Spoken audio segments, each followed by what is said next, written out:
यहाँहरू सबैजनालाई म स्वागत गर्न चाहन्छु। यहाँहरू उपस्थित भइसक्नु भएको छ केही साथीहरू। हामी अघिल्लो कक्षाका विषयवस्तुहरू जोड्दै जोड्दै अगाडि बढ्नेछौँ र अघिल्लो क्लासमा चाहिँ हामीले तेस्रो च्याप्टरको स्याम्पलिङ थ्योरी अन्तर्गत पपुलेसन भनेको के हो, स्याम्पल भनेको के हो, स्याम्पलको इम्पोर्टेन्स के हो, स्याम्पल किन लिइन्छ भनेर हामीले पपुलेसनको कन्सेप्ट र स्याम्पलको कन्सेप्टलाई डिफरेन्सिएट गर्ने काम गरेका थियौँ, डिफाइन गर्ने काम पनि गरेका थियौँ। यसरी हाम्रो स्याम्पल लिनै पर्ने कन्डिसनहरू किन आउँछन्, यसका अब्जेक्टिभ्सहरू के हुन्, स्याम्पल लिँदा रिसर्चलाई कसरी अगाडि बढाउन सकिन्छ, त्यसले गर्दा फाइदाहरू के हुन्छन् भन्ने सन्दर्भका कुराहरूलाई चाहिँ हामीले छोटकरीमा हिजो केही कन्टेक्स्टहरू उल्लेख गर्दै गर्दै छलफल गरेका थियौँ। अब यहाँहरूले अब अहिलेसम्म चाहिँ कति कुरा बुझिसक्नु भएको छ भनेर मैले एज्युम गर्छु भने पपुलेसन र स्याम्पलको मिनिङ के हो, अनि स्याम्पलको रिसर्च गर्नलाई यदि प्रब्लम भयो भने, स्याम्पलमै रिसर्च कन्डक्ट गर्न सकिएन भने त्यो बेलामा स्याम्पल लिनै पर्दो रहेछ भन्ने सन्दर्भका कुरा चाहिँ गरियो। अब म यहाँहरू समक्ष एउटा कन्टेक्स्ट उल्लेख गर्दै आजको टपिकतर्फ जान चाहन्छु। जस्तै हामीले स्याम्पल लिने भन्यौँ नि, तर स्याम्पल त लिने, कस्तो स्याम्पल लिने, कसरी लिने, कस्तो स्याम्पलले चाहिँ टोटल पपुलेसनलाई रिप्रेजेन्ट गर्छ होला, यो जेन्युन प्रश्न छ। अर्को पनि स्याम्पल लिने भन्नेमा जस्तो पाए त्यस्तै स्याम्पलले पपुलेसनको क्यारेक्टरिस्टिक्सलाई क्यारी आउट गर्न सक्ला। स्याम्पल लिने भन्नेमा हुन्छ टोटल टार्गेट पपुलेसनमा गर्नुपर्ने रिसर्चलाई त्यसको भित्रको सानो पार्टहरू लिएर स्याम्पलको रूपमा स्टडी गर्दाखेरि त्यो स्याम्पलबाट आएको रिजल्टले पपुलेसनलाई रिप्रेजेन्ट गर्न सक्ला, पपुलेसनकै भ्यालु हो भनेर हामीले मान्यता प्रदान गर्न सक्छौँ होला। हो, यस्ता प्रश्नहरू निकै महत्त्वपूर्ण प्रश्नहरू हुन्। तैपनि स्ट्याटिस्टिक्समा यो स्याम्पलिङ थ्योरी र इन्फरेन्सियल स्ट्याटिस्टिक्सको यो कन्सेप्ट चाहिँ अगाडि बढ्छ नै, र स्याम्पल एकदमै इम्पोर्टेन्ट कुरा हो भन्ने कुरासम्म हामीले मान्नुपर्ने आधारभूत मान्यताकै रूपमा ग्रहण गर्नेछौँ भन्ने मलाई लाग्छ। र हामीलाई बेस्ट स्याम्पल चाहिएको छ। We need best sample that represents the nature of population, किनभने त्यो स्याम्पलको रिजल्टले पपुलेसनको रिजल्टलाई जेनरलाइजेसन गर्नुपर्ने भएको हुनाले we need best sample or we need more progressive sample, जसले पपुलेसनलाई को एउटा ओभरअल रिफ्लेक्सनलाई क्यारी अन गर्न सक्नुहोस्। हो, त्यस्तो बेस्ट स्याम्पल लिनको लागि पनि अब how to take this type of best sample, अब हामीले त्यस्तो खालको बेस्ट स्याम्पल कसरी लिन सक्छौँ होला भनेर स्याम्पल लिनको लागि पनि केही तरिकाहरू छन्।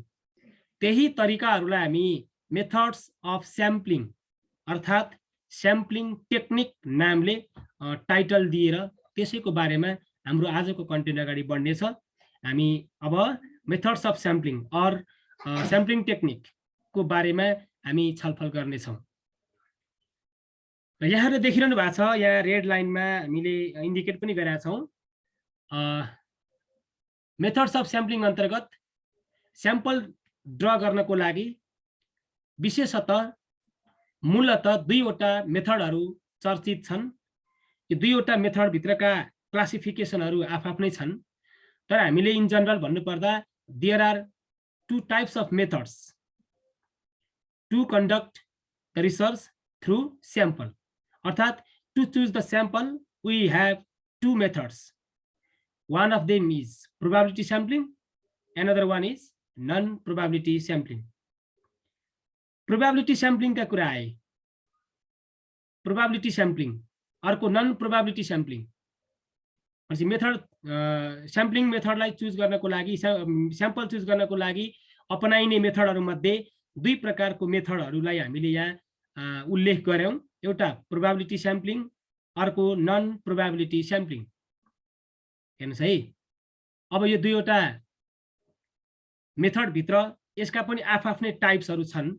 ती टाइप्सहरू के हुन् भनेर म यहाँहरूलाई अब एउटा चार्ट देखाउन चाहन्छु। एउटा फ्लो चार्ट यहाँहरूले देखि नै रहनु भएको छ। चार्ट अफ स्याम्पलिङ टेक्निक्स भनेर एउटा चार्ट छ र ओभरअल स्याम्पलिङ मेथडहरूलाई हामीले एउटै चार्टमा डिस्प्ले गर्ने प्रयास गरेका छौँ। अब यसमा चाहिँ यहाँहरूले sampling methods or sampling techniques भनेर यसका दुईवटा क्लासहरू देख्नु भएको छ। एउटा प्रोबेबिलिटी स्याम्पलिङ र अर्को चाहिँ नन प्रोबेबिलिटी स्याम्पलिङ। अब प्रोबेबिलिटी स्याम्पलिङ अन्तर्गत पनि यसका आफ्नै क्लास छ, यसका आफ्नै टाइप्सहरू छन्। र फर्स्ट वानमा छ हाम्रो simple random sampling. Simple random sampling त्यसका पनि दुईवटा प्रकार छन्, एउटा लोटरी मेथड, अर्को random number table. Probability sampling अन्तर्गतको दोस्रो छ systematic sampling. Systematic sampling, stratified sampling छ अर्को cluster sampling, and the last one is multi stage sampling. Probability अन्तर्गत पनि यहाँ उल्लेख गरिए अनुसार हाम्रो करिकुलमले सजेस्ट गरे अनुसार 5 प्रकारका प्रोबेबिलिटी स्याम्पलिङको बारेमा हामी चर्चा गर्नेछौँ। र अर्को साइडमा छ नन प्रोबेबिलिटी स्याम्पलिङ, यहाँले देखिरहनु भएको छ। नन प्रोबेबिलिटी स्याम्पलिङ अन्तर्गत पनि यसका आफ्नै टाइपहरू छन्। एउटा जजमेन्ट अर पर्पोसिभ स्याम्पलिङ भन्ने छ, अर्को कन्भिनियन्स स्याम्पलिङ भन्ने छ, थर्डमा कोटा स्याम्पलिङ, फोर्थमा accidental sampling, 5 sequential sampling, 6 panel sampling, and the last one is snowball sampling. अब यहाँहरूलाई इन समरी हामीले स्याम्पलिङ टेक्निक अन्तर्गतका दुईवटा टाइप्सलाई प्रोबेबिलिटी स्याम्पलिङ र नन प्रोबेबिलिटी स्याम्पलिङलाई पनि त्यसका विभिन्न क्लासहरूमा हामीले क्लासिफिकेसन गर्न सक्यौँ। अब यिनीहरूको मिनिङ के हो, कसरी कन्डक्ट गरिन्छ भन्ने कुराहरू चाहिँ अब हाम्रो विस्तार चर्चा त हुन्छ नै। यसमा अब वास्तवमा प्रोबेबिलिटी स्याम्पलिङ र नन प्रोबेबिलिटी स्याम्पलिङ भनेर चाहिँ के हो त? कस्तोलाई प्रोबेबिलिटी स्याम्पलिङ भन्ने, कस्तोलाई नन प्रोबेबिलिटी स्याम्पलिङ भन्ने त भन्दा, यदि स्याम्पल ड्र गर्दा मैले प्रोबेबिलिटीको बारेमा कुरा गरिरहेको छु यो मेथड अन्तर्गत। प्रोबेबिलिटी स्याम्पलिङको मेन मर्म के हो भने, मेन थेम कुनै पनि पपुलेसनबाट स्याम्पल ड्र गर्दा, स्याम्पल सिलेक्सन गर्दा त्यो पपुलेसनमा भएका सम्पूर्ण आइटमहरूको सिलेक्सन हुने चान्स इक्वल छ भने त्यो प्रकारको स्याम्पलिङ टेक्निकलाई हामी प्रोबेबिलिटी स्याम्पलिङ भन्छौँ। यसमा चाहिँ ओभरअल पपुलेसनमा जे जति अब्जेक्ट्स र आइटम्सहरू पपुलेसन छ ती प्रत्येक आइटमको सिलेक्सन हुने सम्भावना सबैको बराबर हुन्छ। सम्भावना बराबर हुने त्यो प्रकारको स्याम्पलिङ टेक्निकलाई हामी प्रोबेबिलिटी स्याम्पलिङ भनेर भन्छौँ। र अर्को साइडमा यसको ठ्याक्कै अपोजिट र पपुलेसनमा भएका सम्पूर्ण आइटमहरूको सिलेक्सन हुने चान्स इक्वल हुँदैन। यसमा चाहिँ रिसर्चरको आफ्नै एउटा एक प्रकारको दाबी हुन्छ, अर्थात् रिसर्चर हावी हुन्छ। यसमा रिसर्चरले आफ्नो इन्टेन्सन अनुसार आफ्नो रिसर्च कन्डक्ट गर्न कसरी सजिलो हुन्छ, कस्ता आइटमहरू लिँदा सजिलो हुन्छ हो त्यो उसले आफ्नो मेन्टालिटी अनुसार, आफ्नो नेसेसिटी अनुसार उसले सिलेक्सन गर्छ। र यो चाहिँ रिसर्चर एकदमै हावी हुने, रिसर्चरको इन्टेन्सनमा भर पर्ने हुनाले यसलाई हामीले नन प्रोबेबिलिटी स्याम्पलिङ, जहाँ पपुलेसनका सम्पूर्ण आइटमहरूको सिलेक्सन हुने चान्स बराबर हुँदैन। तर प्रोबेबिलिटी स्याम्पलिङमा चाहिँ रिसर्चर हावी हुँदैन, त्यहाँ चाहिँ एउटा कुनै सर्टेन सिस्टम हुन्छ, त्यो सिस्टमले जस्तो खालको स्याम्पल दिन्छ त्यही स्याम्पललाई स्वीकार्नुपर्ने हुन्छ। र रिसर्चर प्रोबेबिलिटी स्याम्पलिङमा आफ्नो इन्टेन्सन र आफ्नो नेसेसिटी अनुसार हावी हुन चाहिँ पाउँदैन। तसर्थ अलिकति प्रोबेबिलिटी स्याम्पलिङलाई अलिक डेमोक्रेटिक टाइपको सिस्टम मानिन्छ भने नन प्रोबेबिलिटी स्याम्पलिङलाई चाहिँ अटोक्रेटिक टाइपको स्याम्पलिङ टेक्निकको रूपमा हामी ग्रहण गर्नेछौँ। अब यहाँ भएका सम्पूर्ण प्रकारहरूको बारेमा त हामी डेफिनेसन एक्जाम्पल अनुसार हामी अगाडि बढ्ने नै छौँ। ओभरअल यहाँहरूले स्याम्पलिङ टेक्निकको बारेमा बुझ्नु पर्दा there are 2 types of sampling techniques, one is probability sampling and the another one is non probability sampling. अनि यो बेसका पनि आफ्नै टाइप्सहरू छन् र त्यो टाइप्सहरूको आफ्नै मिनिङ छ, आफ्नै सिस्टम अनुसार स्याम्पल ड्र गर्नेछौँ भन्ने कुरा चाहिँ यहाँहरूलाई मैले यो फ्लो चार्टबाट जस्टिफाई गर्ने र क्लियरिफिकेसन गर्ने काम गरेँ। यहाँहरूको केही जिज्ञासा छ भने अर्थात् यहाँसम्मको कन्टेन्ट डेलिभरीमा यहाँहरूलाई केही प्रब्लम फिल भएको छ भने अब यहाँहरूले चाहिँ फ्र्याङ्कली भनिदिनुहुन्छ भन्ने मलाई आशा छ है साथीहरू। के छ, मजा आइरहेछ?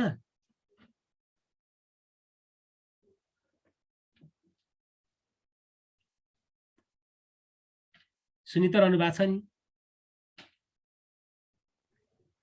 सर केही छ समस्या यहाँहरूलाई? यहाँहरूमध्ये कसैलाई केही समस्या सोध्न पर्ने केही मनमा जिज्ञासा छ भने यहाँहरूले सोध्न सक्नुहुन्छ। यदि त्यस्तो केही प्रब्लम छैन भने हामी अगाडि बढ्नेछौँ। डन हो त?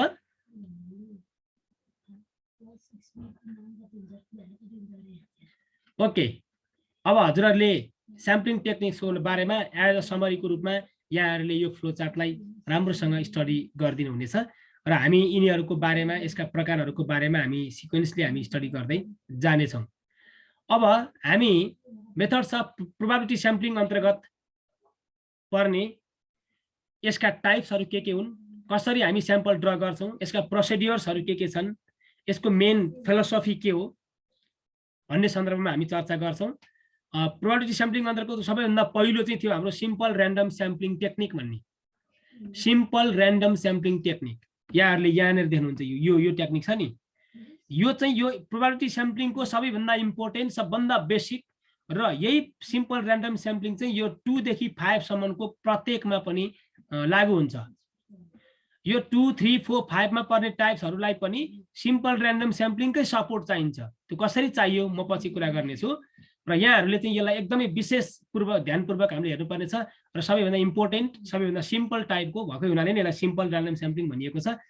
त्यसैको आधारमा हामीले अरू पनि स्याम्पल सिलेक्सनका प्रोसिड्युर्सहरूलाई हामी स्टडी गर्छौँ। अब सिम्पल ऱ्यान्डम स्याम्पलिङ भनेको चाहिँ के त भन्दा अघि हामीले भने जस्तै प्रोबेबिलिटी स्याम्पलिङमा त्यहाँ भएका प्रत्येक आइटमहरूको चुज हुने चान्स, सेलेक्सन हुने चान्स चाहिँ बराबर हुन्छ भनेका छौँ। सिम्पल ऱ्यान्डम स्याम्पलिङको डेफिनेसनले के भन्छ? A simple random sampling is widely used method of selecting sample in which each member of subset has an equal probability or chance of being chosen. सबैको chance बराबर हुँदो रहेछ, सेलेक्सन हुने चान्स सबैको बराबर छ भने त्यो प्रोबेबिलिटी स्याम्पलिङ हो। त्यो अन्तर्गत पनि सिम्पल ऱ्यान्डम स्याम्पलिङ पर्यो। तसर्थ यो चाहिँ अनबाइस्ड हुन्छ भन्ने मान्यतामा आधारित छ।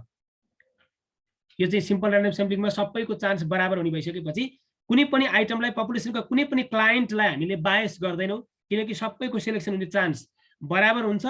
तर स्याम्पल लिँदाखेरि को छानिए त्यो पछिको कुरा हो, तर छानिनुभन्दा अगाडि सेलेक्सन हुने सम्भावना चाहिँ सबैको के हुन्छ? बराबर हुन्छ।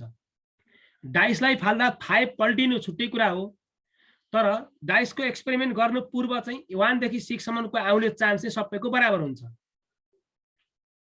भलै एक्सपेरिमेन्ट पछाडि हेर्दा 5 पल्ट्यो, 5 आयो, as a sample we can take 5, but as a population we can take 6 numbers 1 to 6।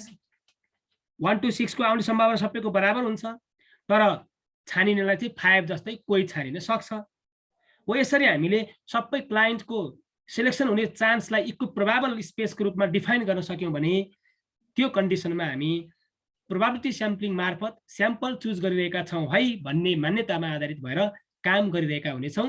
अब यहाँ सानो इक्जाम्पल छ, त्यसको प्रोबेबिलिटी चाहिँ कति हुन्छ त भन्दा if we want to choose n items, हामीले n साइजको स्याम्पल लिन खोजिरहेका छौँ। Items from n number of पपुलेसनको नम्बर चाहिँ n छ, क्यापिटल N, अनि हामीले स्याम्पलको साइज चाहिँ n नम्बर अफ स्याम्पल चाहिँ चुज गर्दैछौँ भने त्यो पपुलेसनमा भएका सम्पूर्ण आइटमहरूको सेलेक्सन हुने चान्स चाहिँ कति हुन्छ? Small n divided by capital N। त्यो भनेको size of sample is divided by size of population. त्यसको प्रोबेबिलिटी क्याल्कुलेट गर्नु पर्यो भने चाहिँ n/n हुन्छ भन्ने कुरा चाहिँ यहाँ लिन्छौँ। So it is a fundamental or basic techniques भन्छ हाम्रो। मैले अघि पनि भने यो चाहिँ फन्डामेन्टल टेक्निक हो। त्योभन्दा तलतिरका अरू सिस्टमहरू एप्लाई गर्नको लागि पनि हामीले यही सिम्पल ऱ्यान्डम स्याम्पलिङ टेक्निक अपनाउनेछौँ। र यहाँहरूले बुझ्नुपर्ने, एकै लाइनमा बुझ्नुपर्ने जिस्ट कुरा के हो भने, धेरै गन्थन नगरिकन भन्दा पपुलेसनमा भएका सम्पूर्ण आइटमहरूको सेलेक्सन हुने चान्स बराबर हुन्छ भने त्यसरी स्याम्पल ड्र गर्ने प्रोसिड्युर्सलाई हामी सिम्पल र्यान्डम स्याम्पलिङ टेक्निक भन्छौँ। त्यसैको नाम हो प्रोबेबिलिटी स्याम्पलिङ। यहाँहरूलाई मैले यसरी जानकारी गराएँ र यसका पनि आफ्नै प्रकार छ। Lottery, well known methods for lottery phenomena. तपाईँ हामी सबैलाई थाहा छ, दसैँमा मोटरसाइकल पाउनको लागि चिट्ठा कार्यक्रम हुन्छ, टेलिभिजन पाउन चिट्ठा कार्यक्रम, विभिन्न चिट्ठा कार्यक्रमहरू हाम्रा फेस्टिभल्सहरूको अकेजनमा विभिन्न कम्पनीहरूले कन्डक्ट गरिरहेका हुन्छन् नि, त्यो भनेको चिट्ठा। अब हामीले कुनै पनि काम सुरुवात गर्नको लागि पनि हामीले लोटरी गर्छौँ। त्यो भनेको जस्तै कुनै पनि गेम सुरुवात गर्न पनि के हुन्छ, हेड र टेलको कोइन टस गर्छन् उनीहरूले दुईवटा ग्रुपमा। लोटरी भन्ने बित्तिकै तपाईँहरूलाई इन कमन तपाईँहरू सबैलाई थाहा छ, चिट्ठा कार्यक्रम हो जहाँ चाहिँ सेलेक्सन गर्ने सम्पूर्ण पपुलेसनको लागि नम्बरिङ गरिएको हुन्छ र त्यो मध्ये हामीले केही निश्चित नम्बरमा हामी छान्छौँ, को परे त्यही त्यो स्याम्पलमा पर्छन् भन्ने कुरा चाहिँ लोटरी मेथड हो। लोटरी मेथड चाहिँ अलिक सानो सानो पपुलेसन साइज छ भने त्यतिखेर अलिक बढी युजफुल हुनेछ। अब ऱ्यान्डम नम्बर टेबल भने चाहिँ अब हामीले विभिन्न डिजिट्सहरूको प्रयोग गरेर एउटा ऱ्यान्डम नम्बर बनाउँछौँ। त्यो ऱ्यान्डम नम्बर टेबलबाट हामीले एउटा कुनै निश्चित टेक्निकल सपोर्ट लिएर हामीले ऱ्यान्डम नम्बर टेबलका आधारमा पनि स्याम्पल ड्र गर्ने काम गर्छौँ। त्यसलाई हामी ऱ्यान्डम नम्बर टेबल भन्छौँ। र अर्को कम्प्युटर सिस्टम त छँदैछ, कम्प्युटर सफ्टवेयरहरूको माध्यमले पनि हामीले स्याम्पललाई ड्र गर्ने काम पनि गर्छौँ। यो चाहिँ सिम्पल ऱ्यान्डम स्याम्पलिङका प्रकार यस्ता हुन्छन् है भन्ने कुराहरू यहाँहरूलाई मैले जानकारी गराएँ। केही छ साथीहरू यसमा, यो स्लाइडमा यहाँहरूलाई केही प्रब्लम फिल भएको छ?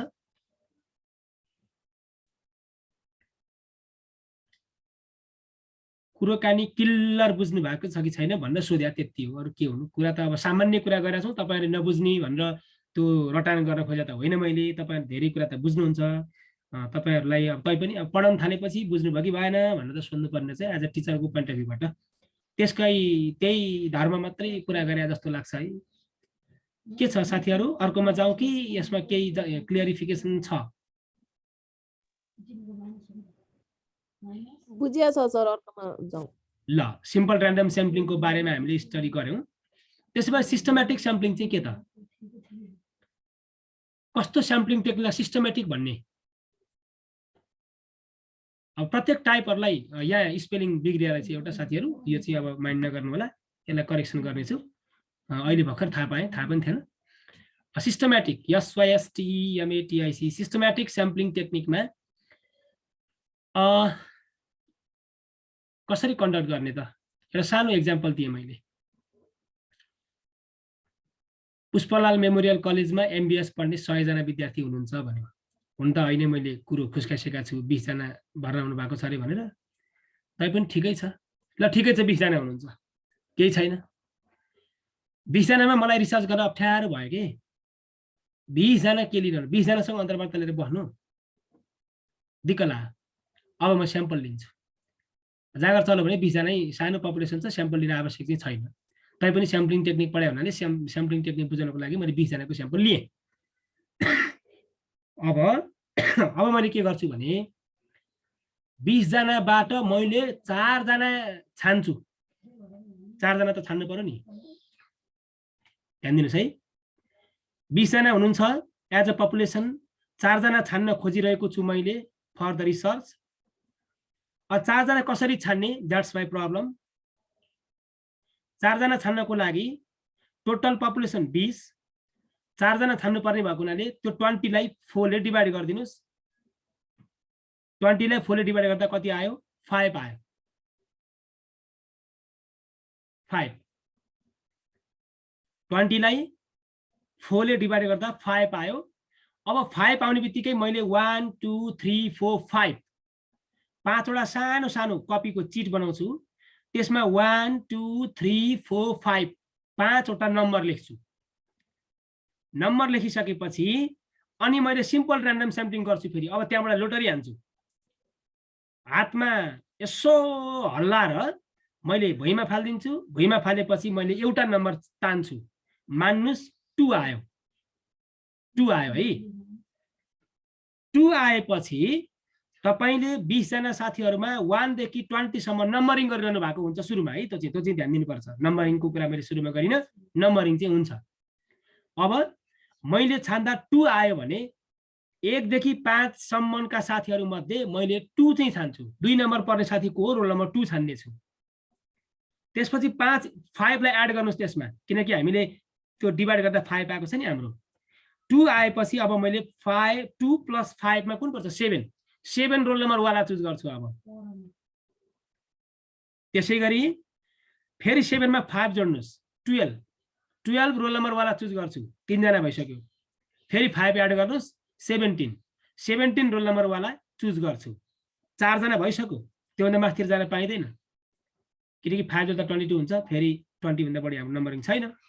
भनेपछि हामीले सिस्टमेटिक र्यान्डम स्याम्पलिङलाई डिफाइन गर्नु पर्दा systematic sampling is a probability sampling in which sample members from a larger population be selected according to the random starting point. Random starting point भनेको हाम्रो अघि हामीले 2 भन्यौ नि हो, त्यो चाहिँ random starting point 2 हो, but with a fixed periodic interval भनेको थियो नि। periodic interval भनेको के हो? त्यो 5 आयो नि, 5 चाहिँ periodic interval हो। त्यही 5 को इन्टरभलमा जुन जुन नम्बर पर्छन् नि त्यही नम्बर चाहिँ हाम्रो स्याम्पलिङ पोइन्टहरु भए। भनेपछि this interval called the sampling interval is calculated by dividing the population size by the desired sample size. त्यसमा त्यो periodic interval 5 कसरी आयो त अघि हाम्रो भन्दा? We have divided the population size n by the desired sample size 4. 20 लाई हामीले 4 ले डिवाइड गरे हैन र? तसर्थ यसलाई म्याथमेटिकली कसरी एक्सप्रेस गर्ने त भन्दा n चाहिँ पपुलेसनको साइज हो, स्मल n चाहिँ हाम्रो सैंपल को साइज हो। we need n number of sample out of n। अब कुन कुन इन्टरभलमा छान्ने भन्दा त्यो इन्टरभल निकाल्नु पर्यो भने त्यो इन्टरभल हामीले के ले रिप्रेजेन्ट गर्छौं? त्यो भनेको n लाई स्मल n ले डिवाइड गर्यो भने आउँछ, त्यो आइको हाम्रो 5 जस्तो भयो। अब हामी त्यही 5 लाई फिक्स नम्बर मानेर अब हामीले 1 to 5 सम्मको लागि हामीले जसरी सिम्पल र्यान्डम स्याम्पलिङबाट नम्बरिङ गरेर एउटा नम्बर चुज गरेका थियौ नि, हो त्यो चाहिँ स्टार्टिङ फिक्स्ड पोइन्ट हो र त्यसैको आधारमा त्यो इन्टरभल जोड्दै जान्छौं। जुन जुन नम्बर पर्छ त्यही नम्बरका पोइन्टहरुलाई चाहिँ हामीले स्याम्पलको रूपमा सिलेक्ट गर्छौं। यो प्रकारको सुरुको स्टार्टिङ पोइन्ट र इन्टरभल थाहा हुनेबित्तिकै अब त्यहाँ को परे भन्ने कुरो थाहा हुन्छ। त्यो नम्बरिङ गरे विद्यार्थीलाई पनि थाहा हुन्छ, ल म परे भन्ने कुरो उनीहरुलाई थाहा हुन्छ। तसर्थ यस्तो खालको स्याम्पलिङ टेक्निकलाई हामी सिस्टमेटिक स्याम्पलिङ टेक्निक भनेर भन्छौं। यसलाई मैले यसरी क्लियरिफाई गर्ने प्रयास गरेँ। अब हजुरहरुले कतिको बुझ्नु भएको छ? यहाँ एक्जाम्पल पनि रहेछ, ल हेर्नुस् त, एक्जाम्पल छ यहाँ। अब let us consider a population of size 1000 भनेको छ। पपुलेसनको साइज 1000 छ, हेर्नुस् है। अनि we want to select the sample size 50। 50 1000 जना मध्ये 50 जना चाहिँ हामीले स्याम्पल ग्रुपमा चुज गर्नु छ भने अब इन्टरभल कति त भन्दा त 1000 lie we have divided by 50, 20 आयो। अब हाम्रो इनिशियल पोइन्ट चाहिँ के रे इन्टरभल चाहिँ 20 भयो। त्यसो भए अब मैले के गर्छु त भन्नु होला भने we perform simple random sampling technique to take a fix sample point भन्यो। त्यो बेला चाहिँ 1000 मध्ये तपाईको 1 देखि 20 नम्बर सम्मको मैले अब नम्बर चुज गर्छु। ती मध्ये 20 वटा नम्बरहरु मध्ये 1 to 20 सम्मका 20 वटा नम्बरहरु मध्ये मैले एउटा नम्बर चुज गर्दा मान्नुस् 9 आएछ। 9 आयो है। अब मेरो इनिशियल पोइन्ट कुन भयो त भन्दा 9 भयो।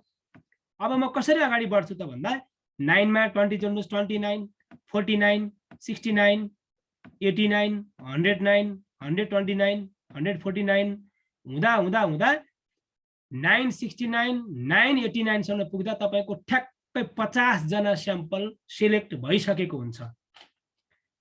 यही टेक्निकलाई हामी सिस्टमेटिक स्याम्पलिङ भन्छौं भन्ने कुरा यहाँहरुलाई मैले प्रस्तुत गरे। यहाँहरु क्लियर हुनु भएको हो कि होइन? यहाँहरुले अब मलाई यसो इन्फर्म गरिदिनु पर्छ, होइन भने अर्कोमा गइहाल्ने हो। गतिलो गाह्रो कुरा चाहिँ पढाएको छैनौं हामीले। क्लियर हुनुहुन्छ नि? बोरिङ त फिल गर्नु भएको छैन? क्लियर छ सर। ल अब हामी अर्को टेक्निकमा जाउँ। कस्तो भनेको छ कुन्नी? Stratified sampling technique, stratified sampling technique. अब त्योभन्दा अगाडि मैले थोरै कन्सेप्ट क्लियर गर्न चाहे। हामी जुन पपुलेसनमा रिसर्च गर्न गइरहेका छौँ त्यो पपुलेसनका सम्पूर्ण आइटमहरू एकै प्रकारको एउटै क्यारेक्टरिस्टिक्स गेन गरेका छन् भन्ने छैन। अर्थात् पपुलेसन होमोजिनियस नहुन पनि सक्छ, हेटेरोजिनियस पनि हुन सक्छ। अर्थात् पपुलेसनमा भएका विभिन्न क्लाइन्टहरूमध्ये तिनीहरूको आफ्नै विशेषता पनि हुन सक्छ। कुनै एउटा ग्रुपको एउटा विशेषता, अर्को ग्रुपको अर्को विशेषता रहेछ भने त्यो विशेषता अनुसार पनि हामीले स्याम्पल सिलेक्सन गर्नुपर्ने हुन्छ। विभिन्न क्यारेक्टरिस्टिक्स बोकेका क्लाइन्टहरू रहेछन् भने त अब एउटा स्याम्पलमा फेरि एउटा मात्र विशेषता बोकेका पऱ्यो भने त नराम्रो हुन्छ नि। तसर्थ अब हेर्नुहोस् है, suppose that the population is in heterogeneous nature भन्नु, त्यो भनेको विविधता छ के समानता छैन, विविधता रहेछ पपुलेसनमा।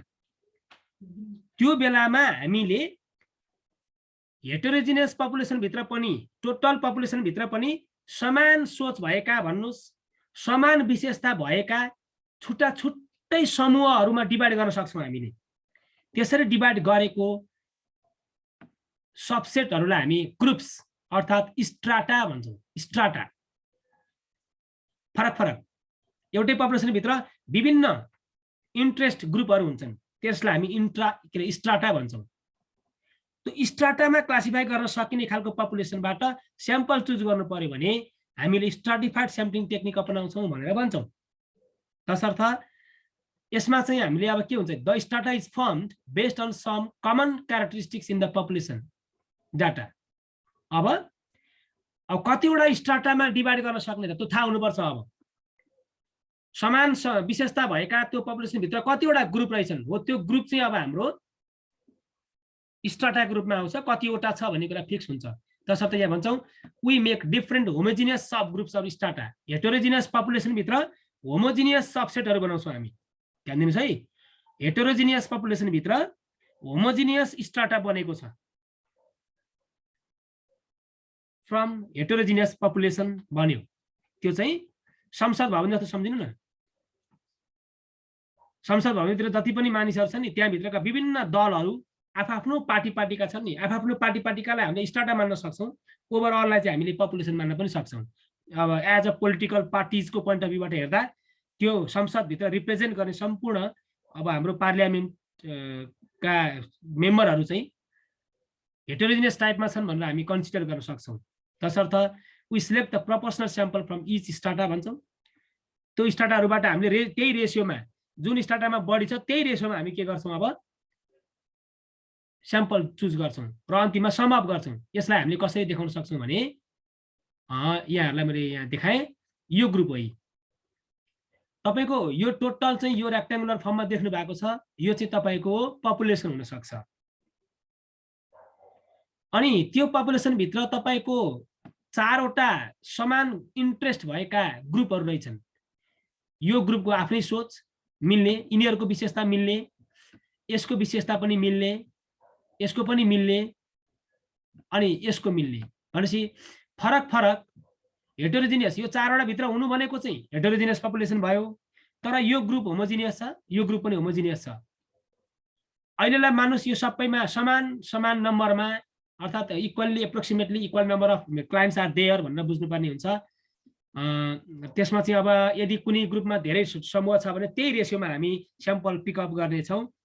अब हामीले के गर्छौँ, जति नम्बरमा स्याम्पल हामीलाई चाहिएको हो त्यही रेसियोमा यसबाट पनि हामी सिम्पल ऱ्यान्डम स्याम्पलिङ अपनाएर लोटरी मेथडबाट भन्नुहोस्, यसबाट केही मान्छे छान्छौँ, यसबाट केही छान्छौँ, त्यसको आफ्नै रेसियो छ, यसबाट केही छान्छौँ, यसबाट केही छान्छौँ। ती सबै छानिएर आएकालाई फेरि एउटै ग्रुपमा राखिदिन्छौँ। त्यो पपुलेसनका लागि स्याम्पल बन्छ र यो टेक्निकलाई हामी स्ट्राटिफाइड स्याम्पलिङ टेक्निक भनेर भन्छौँ। यस्तो कुरा छ स्ट्राटिफाइडमा। Clear or not, please tell me. साथीहरू छर्लङ्ग हुनुपर्छ। कुरा क्लियर छ कि छैन? केही क्वेसन छ भने रेज गर्नु होला। सर यो स्याम्पल कसरी बन्छ भन्नुभयो भर्खर फेरि एकचोटि भनिदिनुहोस् न। यो स्याम्पल चाहिँ हजुरले अब टोटल पपुलेसनकालाई अब हाम्रो इन्ट्रेस्ट ग्रुप अनुसार होमोजिनियस सब ग्रुपहरुमा डिभाइड गर्छौं, स्टाटाहरुमा बनाउँछौं। अनि तपाईले अब यो सबै स्टाटाहरुमा बराबर नम्बरमा संख्या छन् मान्नुभयो भने टोटल स्याम्पल साइज जतिको चाहिए हो, अनि हाम्रो स्टाटा पनि 4 वटा भएको हुनाले 4 वटा 4 ले डिभाइड गर्छौं। अर्थात ल हामीलाई 20 वटा स्याम्पल साइज चाहिएको छ भने र यी स्याम्पल ग्रुपहरु चाहिँ यो सबसेट स्टाटाहरु चाहिँ बराबर छ भने चाहिँ अब 20 लाई 4 ले डिभाइड गर्दा 5 वटा भनेपछि यसबाट 5 यसबाट 5 यसबाट 5 यसबाट 5 गरेर जम्मा 20 पुर्याउँछौं हामी, चाहिएको 20 हो। र यदि तपाईको यो ग्रुपमा अलि कम मेम्बर यसमा अलि धेरै मेम्बर छ भने चाहिँ त्यो रेशियोको आधारमा एप्रोप्रिएट तरिकाबाट यसबाट यति छान्दा ठिक हुन्छ, यसबाट यति छान्दा ठिक हुन्छ भनेर त्यो एउटा रेशियो मेजर गरेर हामीले सबै ग्रुपबाट स्याम्पल छान्छौं। अनि छानेको प्रत्येक स्याम्पललाई चाहिँ अनि एउटै ग्रुपमा राखिदिन्छौं। यो बीचको स्याम्पल ग्रुप चाहिँ टोटल पपुलेसनको लागि स्याम्पल बन्छ भन्ने कुरा चाहिँ मैले स्पष्ट पार्न खोजेको हुँ। अब यहाँहरु स्पष्ट हुनुभयो वा भएन हजुरहरुले अलि क्लियर पार्नु पर्ला भन्ने लाग्छ है मलाई चाहिँ। बुझ्नुहुन्छ? त्यो लटरीहरुमा पनि स्याम्पल त लिइसकेपछि एक ठाउँमा छुट्टै त राखिहाल्छ नि हैन र? राखिहाल्छ नि, त्यसरी किन नराख्नु? यसरी सब ग्रुपमा पो डिभाइड नगर्ने हो नि त त्यहाँ त। स्ट्राटिफाइड भए चाहिँ खास त सब ग्रुपमा डिभाइड गरेर फेरि त्योबाट स्याम्पल लिया भएर भएको हो। हो, तपाईको पपुलेसनबाट सिम्पल र्यान्डम स्याम्पलिङबाटै राम्रो स्याम्पल आउँछ भने तपाई स्ट्राटिफाइडतिर जाने, सिस्टमेटिकतिर जाने भन्ने आवश्यकता परेन। तर तपाईको पपुलेसनको नेचर चाहिँ अलि फरक इन्ट्रेस्ट ग्रुपहरुका रहेछन् भने मानौ तपाईले नेपाल अधिराज्यमा बसोबास गर्ने केही मानिसहरुको सर्टेन तपाईले रिसर्च गर्न चाहिरहनु भएको छ भने तपाईले नेपाल अधिराज्यमा भएका व्यक्तिहरुको भन्न तपाईले पपुलेसन टार्गेट नेपालको पपुलेसनलाई टार्गेट बनाइसकेपछि तपाईले तराई रिजनका मात्रै मान्छेलाई लिनुभयो भने तपाईको रिजल्ट राम्रो हुँदैन। तपाईले पहाडको मात्र लिनुभयो भने राम्रो हुँदैन, हिमालयन क्षेत्रको मात्र लिनुभयो भने राम्रो हुँदैन। अब तपाईले के गर्न सक्नुहुन्छ? टोटल नेपाललाई 3 वटा स्टाटामा डिभाइड गर्न सक्नुहुन्छ, हिमाल पहाड तराई गरेर। किनभने पहाडिया पहाड हिमाल तराईका मानिसहरुको केही न केही रहन सहन चाल चलन आनी बानी हो, त्यस्ता बिहेभियरल एस्पेक्ट्सहरु वर्किङ प्रिन्सिपल्सहरु ती त फरक हुन सक्छन् नि। हो, त्यसरी तपाईले अब नेपाललाई 3 वटा स्टाटामा डिभाइड गरेर 3 वटा स्टाटाबाट प्रोपोर्सनल पोइन्ट अफ भ्यूबाट तपाईले डाटा सिलेक्सन गरिसकेपछि अनि त्यो हिमाल पहाड तराईकोमा जति जति लिनुभयो अनि तपाईले एकै ठाउँमा फेरि समअप गर्नुहुन्छ, त्यो स्याम्पल चाहिँ तपाईको नेपाल अधिराज्य भरिका लागि स्याम्पलको रूपमा काम गर्छ भन्ने कुरा चाहिँ मैले यसबाट क्लियर पार्न खोजेको हुँ।